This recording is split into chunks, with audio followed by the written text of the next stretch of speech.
News art of teaching या चॅनलवरती आपल्या सर्वांचं स्वागत आहे विद्यार्थी मित्रांनो. तसेच शिक्षक, कर्मचारी आणि इतर पालक वर्ग किंवा जे व्हिडिओ बघत आहेत त्या सर्वांना माझा नमस्कार. महत्वाचा विषय घेऊन आलेलो आहे. महाराष्ट्रामध्ये विविध शिष्यवृत्ती आपण पाहिलेल्या आहेत.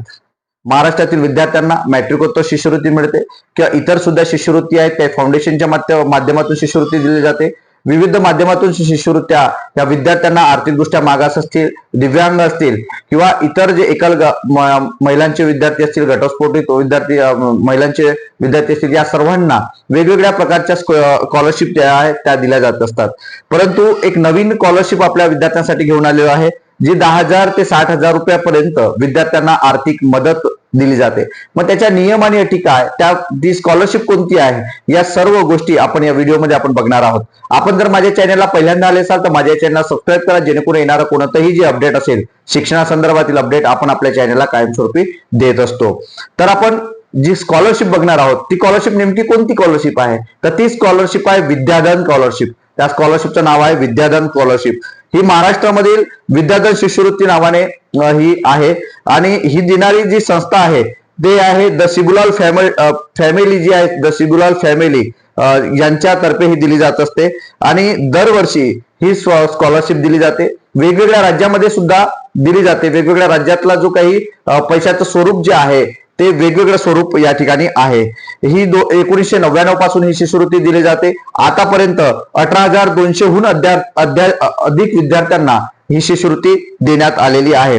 वेगवेगळ्या राज्यामध्ये ही दिली जाते. त्याच पद्धतीनं आपल्या महाराष्ट्रामध्ये सुद्धा ही शिष्यवृत्ती दिली जाणार आहे. मग ही शिष्यवृत्ती कोणासाठी आहे, नेमकी पात्रता आणि निकष काय, त्याची पात्रता, सर्वात पहिली पात्रता मी तुम्हाला सांगतोय की इयत्ता 10वी मध्ये विद्यार्थी किंवा विद्यार्थिनी जर असेल तर तिला 85% पेक्षा जास्त गुण असणे अपेक्षित आहे. 85% पेक्षा जास्त गुण. तसेच दिव्यांग जर विद्यार्थी असेल तर त्याच्यासाठी ही पर्सेंटेजची स्थिती केली आहे आणि त्यांच्यासाठी आहे 75% म्हणजे 75% जर त्यांना असेल तर त्यांना ही शिष्यवृत्ती दिली जाते. महत्वाचा मुद्दा, 10वी मध्ये ज्या विद्यार्थ्यांना 85% पेक्षा जास्त गुण आहे अशा विद्यार्थ्यांना ही शिष्यवृत्ती दिली जाते. मुलगा किंवा मुलगी कोणताही असेल तरी चालेल. दिव्यांगासाठी 75% याची अट आहे. दुसरी अट आहे महाराष्ट्रामध्ये 10वीची परीक्षा उत्तीर्ण होणारा विद्यार्थी पाहिजे आहे. तिसरी अट जी आहे ती उत्पन्नाची अट आहे आणि ती उत्पन्नाची अट आहे 2 लाखापेक्षा कमी उत्पन्न असणाऱ्या विद्यार्थ्यांना ही शिष्यवृत्ती दिली जाते. उत्पन्नाची अट आहे 2 लाख पेक्षा कमी उत्पन्नाची अट आहे. मग यासाठी आवश्यक कागदपत्र कोणती आहेत, तर आवश्यक कागदपत्र आहे एक पासपोर्ट तुम्हाला पाहिजे आहे. नंतर 10वीची गुणपत्रिका तुमच्याकडे असणं अपेक्षित आहे. नंतर शासनाने प्रदान केलेलं, तुम्हाला जर दिव्यांग असाल तर दिव्यांगाचे सर्टिफिकेट तुम्हाला पाहिजे आहे. नंतर तहसीलदाराने दिलेला जो दाखला आहे तो दाखला, उत्पन्नाचा दाखला सुद्धा आपल्याला पाहिजे आहे आणि विद्यार्थ्याच्या नावाचा मेल आयडी सुद्धा या ठिकाणी पाहिजे आहे. सोबतच तुमच्या विद्यार्थ्यांचा पासबुक सुद्धा या ठिकाणी, अकाउंट नंबर सुद्धा पाहिजे आहे. म्हणजे ही ऑनलाईन ही जी प्रक्रिया आहे ही प्रक्रिया कशी आहे, तर ही प्रक्रिया ऑनलाईन अर्ज तुम्हाला करता येणार आहे. याची प्रक्रिया कशी आहे, तर याची प्रक्रिया ऑनलाईन ऍप्लिकेशन आपल्याला करायचं आहे. ऑनलाईन ऍप्लिकेशन नंतर तुमच्या मोबाईलवर स्क्रीनिंग टेस्ट होईल आणि त्याच्यानंतर तुमच्या विद्यार्थ्यांचा रिझल्ट लागल्यानंतर तुमच्या विद्यार्थ्याची त्यात काय मुलाखत होईल आणि त्यानंतर तुम्हाला ही शिष्यवृत्ती प्रदान केली जाणार आहे.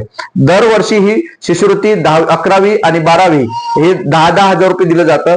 पण तुमची जर कामगिरी चांगली असेल म्हणजे पदवीला वगैरे तर तुम्हाला ही 60,000 रुपयापर्यंत ही शिष्यवृत्ती तुम्हाला दिली जात असते. मग ऑनलाईन ऍप्लिकेशन आपण कुठे करणार आहात, तर डिस्क्रिप्शन बॉक्स मध्ये आपण लिंक दिलेली आहे. त्याची लिंक जी आहे ती लिंक सांगतोय मी तुम्हाला, www.vidyadan.org या साईटवरती जाऊन आपण काय करू शकता, ऑनलाईन ऍप्लिकेशन करू शकता. तुम्ही तुमच्या मोबाईलवरून सुद्धा ऑनलाईन ऍप्लिकेशन करू शकता. नंतर याची लास्ट डेट जी आहे, ही शेवटची जी तारीख आहे ही शेवटची तारीख 10 ऑगस्ट 2026 या ठिकाणी म्हणजे ही तारीख आहे. आणि याची एक मर्यादा दिलेली आहे की 4,500 अर्ज आल्यानंतर ही साईट बंद होऊन जाईल. म्हणजे 4,500 ची लिमिट ही महाराष्ट्रासाठी आहे. त्यामुळं अजूनही आपण हे अप्लिकेशन केलेले नसेल, तुमचा विद्यार्थी, तुमचा मित्र, तुमचा कोणीतरी कर्मचाऱ्याचा पोरगा किंवा कोणी ना कोणीतरी असेल जो 85% असेल आणि दिव्यांग जर असेल जे 75% असेल, अशा सर्व विद्यार्थ्यांना या अप्लिकेशन फॉर्म भरायला लावा. त्यांना हा व्हिडिओ शेअर करा, ही साईट सांगा की www. www.vidyadhan.org या साईटवरती जाऊन आपल्या विद्यार्थ्याला काय करता येणार आहे, अप्लिकेशन करता येणार आहे. अधिक माहितीसाठी तुम्ही माझ्याशी संपर्क साधू शकता. डिस्क्रिप्शन बॉक्समध्ये दिलेले व्हॉट्सअप ग्रुप, टेलिग्राम ग्रुप यावरती जे अपडेट आहे, असे जे स्कॉलरशिप सारखे अपडेट्स आहेत ते अपडेट आपण कायमस्वरूपी देत असतो. त्यासाठी या ग्रुपला जॉईन व्हा, ज्या माध्यमातून माझ्याशी संपर्क साधता येईल, आपल्याला बोलता येणार विद्यार्थी मित्रांनो किंवा शिक्षक आणि पालक वर्ग सुद्धा. आपल्याला हा व्हिडिओ, ही माहिती कशी वाटली नक्की कमेंट बॉक्समध्ये कळवा. अशाच अपडेट करता माझ्या चॅनलला सबस्क्राईब करा. धन्यवाद.